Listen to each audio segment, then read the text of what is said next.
Whatever you are doing to celebrate this time of year, cyber criminals are not far behind. They target you while you shop online. They target you when you donate to charity. They even target your travel plans or anything else you might be doing where you spend your money. But the best way to avoid getting scammed is how to know to spot the scam. Scams are the big story today. One of the most popular shopping segments of the holiday season, toys. Consumer groups warn some toys purchased in online marketplaces may miss the mark on safety. Karen Caifa is live in Washington with what shoppers should watch out for this season. Karen.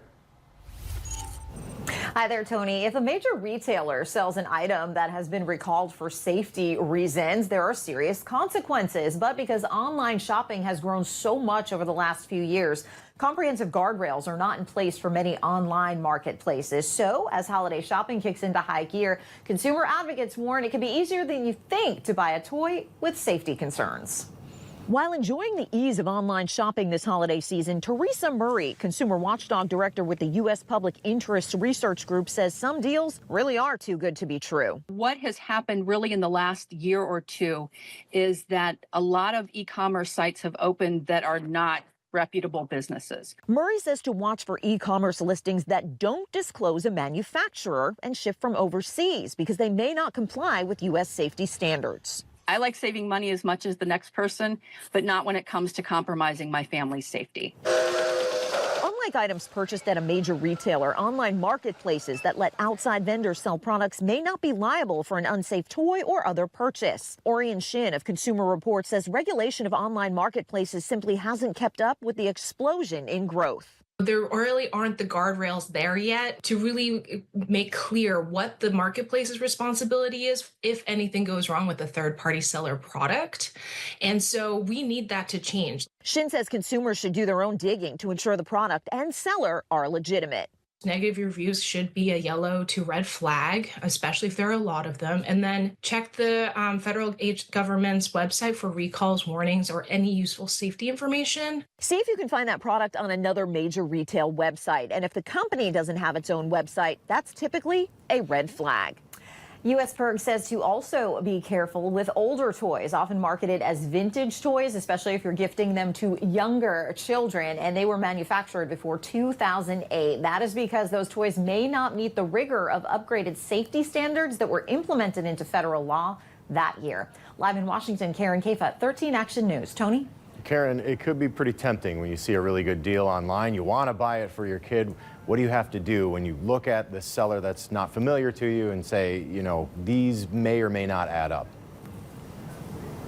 Well, when I spoke to Orion Shin from Consumer Reports today, Tony, she said do as much digging as you can. In the case of an online marketplace, often on that page you'll be able to locate something that says sold by or ships from. Those are your key words to do your investigating. Do some backtracking, look for reviews associated with those names. You can learn a lot, especially if there are negative reviews of a seller. Also consider buying only items that are being sold by the online marketplace, the major retailer that is associated with it, because that big name retailer is going to have a lot more responsibility for those products that they sell versus those third-party sellers. And also be cautious about unfamiliar sellers that say they are shipping their items from overseas.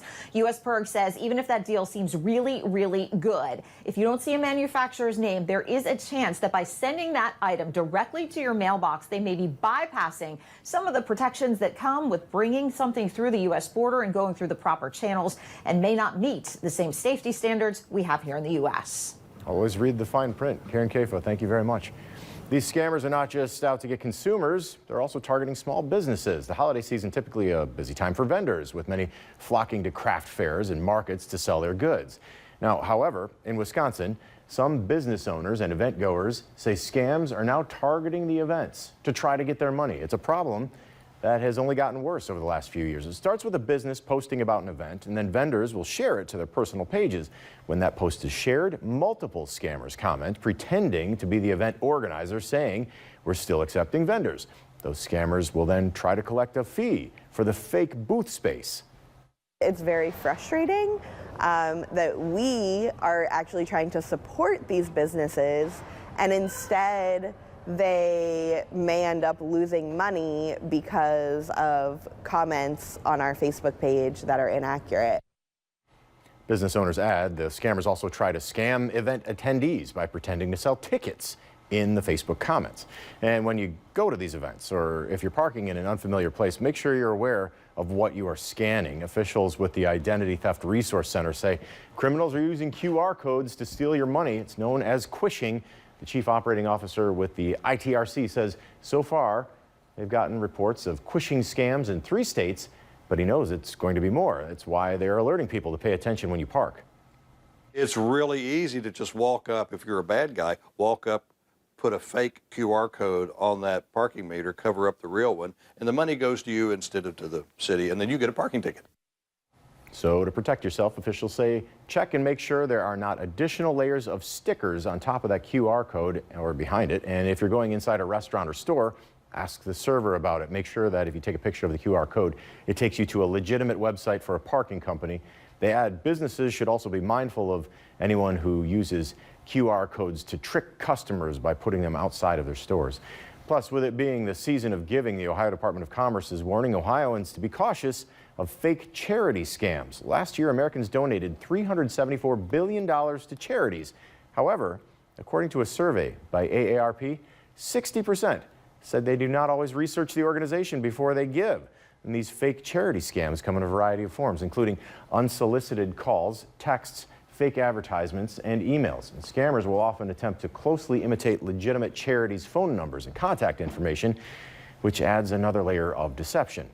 So on top of the holiday scams, criminals are still using everyday tactics to try to steal your money.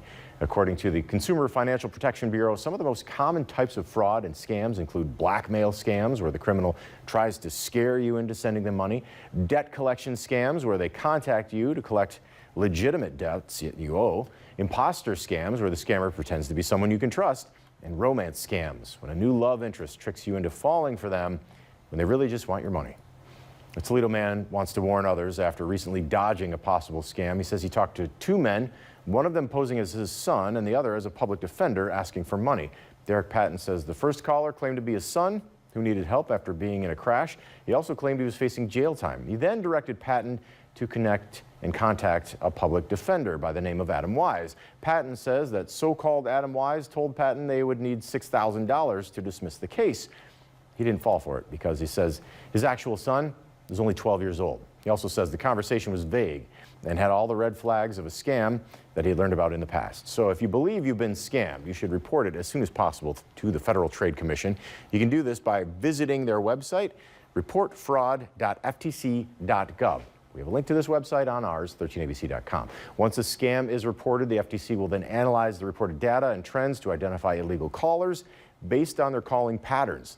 The FTC will also take the phone numbers you report and release them to the public each day so others can avoid getting scammed by those same callers.